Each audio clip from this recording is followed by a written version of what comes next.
આજે હું ધરતી માતાની વાર્તા સંભળાવવા જઈ રહી છું. કોઈ પણ જીવ જે ધરતી માતાની વાર્તા સાંભળે છે, મૃત્યુ સમયે ધરતી માતા બધા પાપો તેના હરી લે છે. તે જીવને સ્વર્ગમાં સ્થાન મળે છે. એ વાર્તા આ મુજબ છે કે એક બ્રાહ્મણી હતી. તે ખૂબ જ ધાર્મિક હતી. બધા ગામના લોકો તેમને ખૂબ માન આપતા હતા. જે પણ તેના આશ્રયમાં આવતો તે દરેકને મદદ કરતી. તે મનમાં ભગવાનને યાદ કરતી. ભગવાનની સેવા, પૂજા અને જરૂરિયાતમંદોની સેવા એ એનો પરમ ધર્મ હતો. એક દિવસ બ્રાહ્મણી મૃત્યુ પામી અને ભગવાનના ઘરે ગઈ. ત્યાં જઈને તેણે કહ્યું કે મને સ્વર્ગનો રસ્તો કહો. સ્વર્ગમાંથી એક દેવદૂત આવ્યો અને કહ્યું કે તમારે બ્રાહ્મણી શું જોઈએ છે? તો તેણીએ કહ્યું કે મને સ્વર્ગનો માર્ગ જણાવો. દેવદૂતોએ કહ્યું કે તમે મારી પાછળ પાછળ આવો. આગળ વધ્યા અને એક મંદિરમાં ગયા. બ્રાહ્મણી ખૂબ જ ધાર્મિક સ્ત્રી હતી. તેને ઘણું દાન કર્યું હતું. તે માનતી હતી કે તેના માટે સ્વર્ગનો માર્ગ ચોક્કસપણે ખુલ્લો જ હશે. બ્રાહ્મણી ત્યાં ગઈ અને જોયું કે ત્યાં એક મોટું મંદિર છે. સોનાનું સિંહાસન છે. હીરા મોતીથી જડેલી છત્તર છે.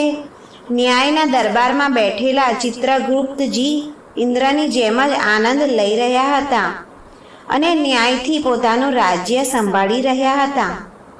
યમરાજજી દરેકને તેમના કર્મ પ્રમાણે સજા આપતા હતા. બ્રાહ્મણીએ જઈને પ્રણામ કર્યા અને કહ્યું, મારે વૈકુંઠ જવું છે. ચિત્રગુપ્તે તેમનો લેખ સંભળાવ્યો અને કહ્યું કે બ્રાહ્મણી, તમે બધા ધર્મો કર્યા, પણ ધરતી માતાની વાર્તા તમે સાંભળી નથી, કથા સાંભળી નથી. તેથી તમે ધરતી માતાના ઋણમાં છો. તમે વૈકુંઠ કેવી રીતે જશો? બ્રાહ્મણીએ કહ્યું કે ધરતી માતાની કથાના નિયમો શું છે? ચિત્રગુપ્તજીએ કહ્યું કે કોઈ 1 વર્ષ સુધી સાંભળે છે, કોઈ 6 મહિના સુધી, કોઈ 7 દિવસ માટે, પરંતુ પૃથ્વી માતાની કથા અવશ્ય સાંભળે છે. ધરતી માતાની કથા સાંભળવાથી જાણીએ અજાણીએ કરેલા પાપોનું હરણ થાય છે. સ્વર્ગમાં માત્ર ધર્મને જ સ્થાન છે. અહીં પાપ માટે કોઈ સ્થાન નથી. ધરતી માતાની કથા પીપળના ઝાડ નીચે બેસીને સાંભળવી જોઈએ.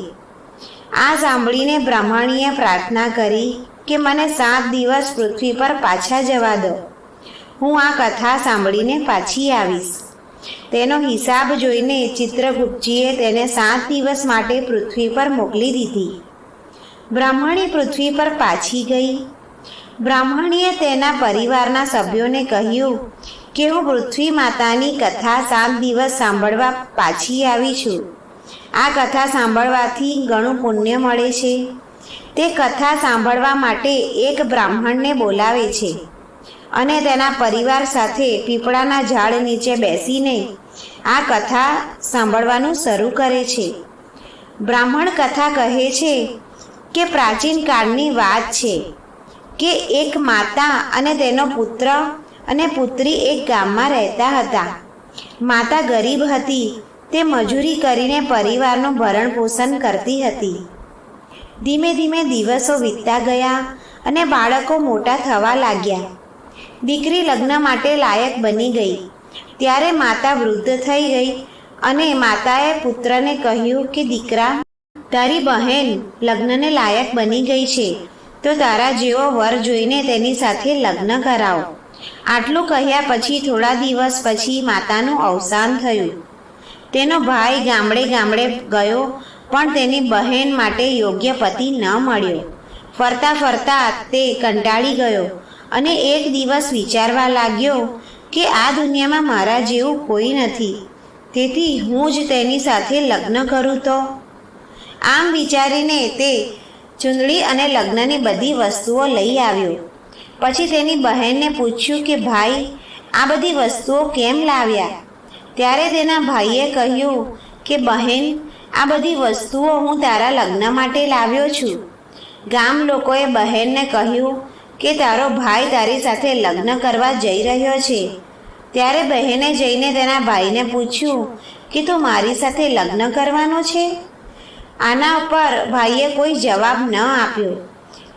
પછી બહેન સમજી ગઈ કે તેણીને ખૂબ દુઃખ થયું. તેણીએ વાસણમાં થોડું પાણી લીધું, ચૂંદડી લીધી અને ચપ્પલ પહેરીને જંગલ તરફ ગઈ. જંગલમાં ગાયોના પશુપાલકોએ તેણીને પૂછ્યું કે તે ક્યાં જાય છે.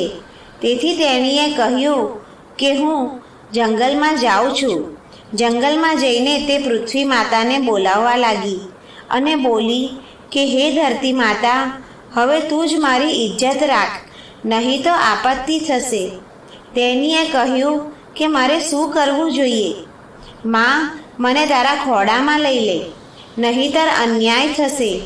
જ્યારે ધરતીમાં તિરાડ પડી ત્યારે બહેને પાણીનું વાસણ, ચૂંદડી અને ચપ્પલ એક તરફ રાખ્યા અને તે ધરતીમાં જવા લાગી. તે દરમિયાન તેનો ભાઈ દોડતો જંગલમાં આવ્યો અને ગોવાળને પૂછ્યું કે મારી બહેન ક્યાં છે? ત્યારે ગોવાળે કહ્યું કે તારી બહેન આ બાજુ ગઈ છે. તે તેની બહેનને બોલાવતો તે તરફ દોડે છે અને પછી તેને જોયું કે તેની બહેન ધરતીમાં સમાઈ રહી છે. આ જોઈને તે પોતાની બહેનને બોલાવે છે અને તે દિશામાં દોડે છે. ત્યાં સુધી તેની બહેન ધરતીમાં અદૃશ્ય થઈ ગઈ હતી. માત્ર થોડા વાળ જ દેખાતા હતા. બહેનના વાળ મુઠ્ઠી પકડીને તે રડવા લાગ્યો. બહેન, તમે સત્ય માટે ધરતીમાના ખોળામાં પ્રવેશ કર્યો છે. મારી બુદ્ધિ ભ્રષ્ટ થઈ ગઈ હતી. માતાના વચનને પૂરો કરવા માટે મારા જેવો કોઈ વર ન મળ્યો, તેથી આ વિચાર આવ્યો. આ કહીને તે જોર જોરથી રડવા લાગ્યો. પરંતુ ધરતી માતાએ સત્યને ખાતર દીકરીને પોતાની અંદર લઈ લીધી. બહાર જે વાળ હતા તે ડૂબ બની ગયા. તેથી જ મહિલાઓ ધરતી માતાની કથા સાંભળે છે. જે કોઈ ધરતી માતાની કથા સાંભળશે, ધરતી માતા તેને ખુશ રાખશે. તે બ્રાહ્મણી પીપળાના ઝાડ નીચે બેસીને 7 દિવસ સુધી પરિવાર સાથે આ ધરતી માતાની કથા સાંભળી અને 7 દિવસ પૂરા થતાં ધર્મરાજજીએ તે બ્રાહ્મણીને પાછી બોલાવી અને બ્રાહ્મણીને તે હરિના ચરણોમાં વૈકુંઠમાં સ્થાન મળ્યું.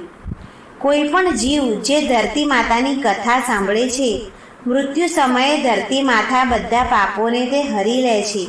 તે જીવને સ્વર્ગમાં સ્થાન મળે છે. આશા છે કે તમને આ વાર્તા જરૂર આશા છે કે તમને આ ધરતી માતાની વાર્તા જરૂર પસંદ આવી હશે. તો લાઈક કરો, તમારા સગા સંબંધીઓ સાથે શેર કરો અને ચેનલને તમે પહેલીવાર જોઈ રહ્યા હોય તો સબસ્ક્રાઈબ જરૂર કરો અને સાથે બેલ આઇકોનનું બટન ઓન કરો કે જેથી નવા આવનાર વિડીયોની માહિતી પહેલાં તમને મળતી રહે. જય ધરતી માતા.